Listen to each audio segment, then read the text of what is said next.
BMW. Well, you're in trouble. You headed on down to India determined to see if TVS want to be a German manufacturer. Any idiot could guess. TVS is gonna say, yes, we'll build your G310R for a fraction of the cost. A small piece of the action just to see the reaction. A BMW resorts to overseas production? Unheard of. I'm unsure of the cost of what would be lost. I better get a damn good deduction. 5250. It comes in below the race-winning KTM, the cylinder-twinning gems of Cowie and Yami. Now the BMW is so cheap, only the Honda CB300 has it beat. So question, can the bastard son of Bavaria and Bangalore manage to be somehow more than inexpensive? To give a sense of luxury and zeal and engineering anew. To be a real BMW. Well, a proper Beamer should be fast, and in this area of great import of sport, BMW falls just short of KTM. 34 horsepower to Katoom's 43 and 349 pounds, relatively weighty. It's still a featherweight compared to most, but 4 pounds heavier than our measuring post. So thanks to KTM, the G310 goes fast but not fastest. It stops quick, but not quickest. Constellation prize to the steel-braided lines. This lever feedback is the best, even if it's too quickly interrupted by ABS. Flicking a light bike on narrow tires, you can ride it on a wire. I mean, sure, KTM has a steeper rake and a shorter wheelbase, but on the snake, this G310 could almost keep pace. Though not on the straight. 155 kph is all you'll get from the 313cc single. Cornering clearance is big though, even if the suspension wallows out of shape before the pegs scrape.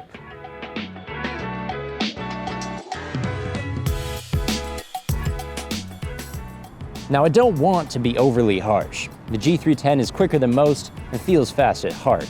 But when it comes to performance, it doesn't achieve anything new. Maybe I expected more from BMW.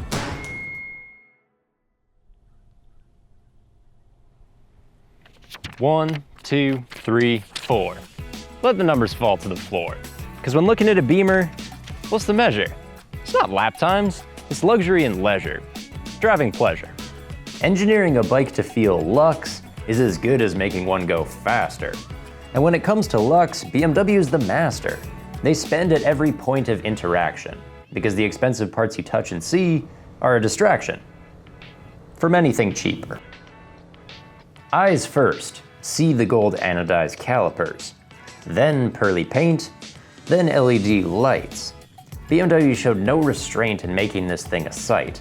It's an eyeful, and way prettier than its rivals. Woo. Same goes for the dash. My gaze spends most of the time here, so the Germans coughed up the cash. For an info blast, gear, date, trip, flash, temperature, flash, range, flash, RPM, flash. On a 300, this stuff looks flashy. That's because it has the quality to be considered in equality with the kid on a leader bike. Same goes for what it feels like. You touch the seat, awesome. It feels big bike solid. You touch the bars, great. The grips are first rate. The logo is deftly sunk. The switchgear doesn't clunk, it isn't shrunk. The whole control center is highbrow and could live on an S1000. Lastly, BMW's expertise is on display between the knees. The plastics are sturdy with neither rattle nor gap, and then on the tank they slap this plastic, so my belt buckle taps and clanks, there's no need for a protector on the tank. Speaking of which, the 11-liter hump is a projector and creates this specter of a big bike. In reality, the G310 is small, but the tank is tall, rising and swooping out over my knees, so I feel enveloped in a well-developed machine. Not once did I feel perched atop an entry-level motorcycle. And that's a clever trick when your wad of cash ain't that thick.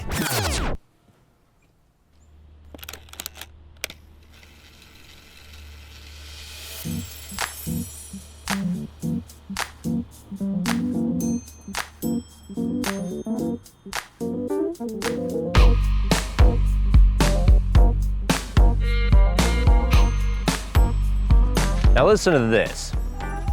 For a company that prides itself on engineering, I have no idea how BMW messed up the gearing. The first three ratios are so tall. I find myself cursing the sprocket because I so often stall it. Yet from 4th to 6th, the gearing is tiny, and it makes the G310 annoying on the highway. This isn't a bike to take across the Americas, because past 100, it'll just buzz from about 6,500 RPM at the common limit of Canadian plaques until 10,600, the limit on your tack.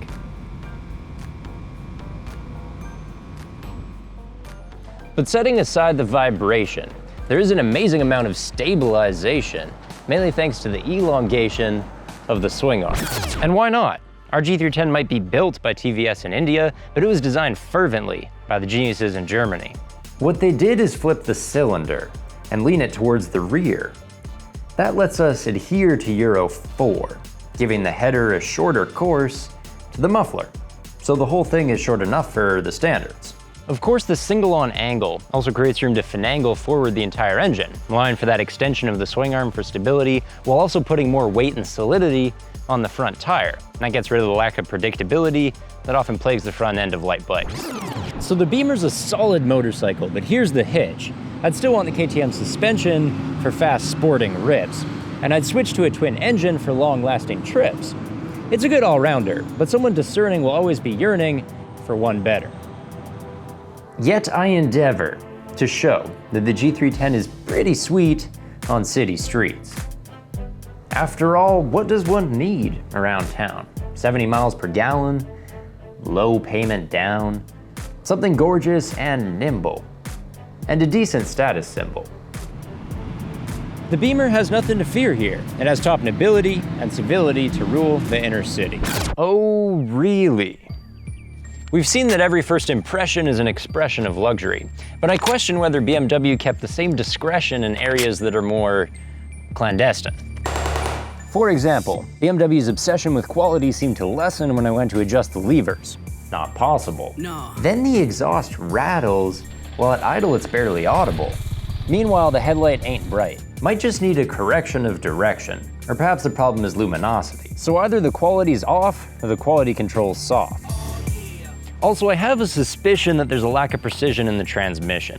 At the moment, it's rocky from 1 to 3. With low clicks on the clock, I could chalk it up to the break-in from stock. But we know BMW delayed provision of G310s based on issues with the transmission. So I worry it could be a long-term condition. For every luxe feature, there's something cheaper on second glance. Michelin tires, but not the ones made in France. Brakes by Brembo, not built in Italy though.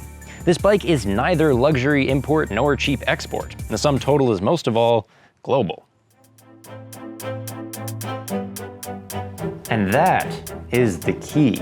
Maybe a G310 in Canada isn't the peak of luxury, but some places don't have many S1000s to make you feel ordinary. Places like India, where the G310 is sold for a couple thousand less. Places like Brazil, where a 300cc Beamer, oh, that's a big bike to possess. And places like China, where you might have the entire family in tow, will be thankful for a super low gear ratio. So if the G310 is an average bike to us, it doesn't matter, because North American sales are small potatoes, just a smatter compared to the world market. This bike will be assessed on the droves sold round the globe, and it'll be a success. And thus, BMW's smallest bike is just too big for us.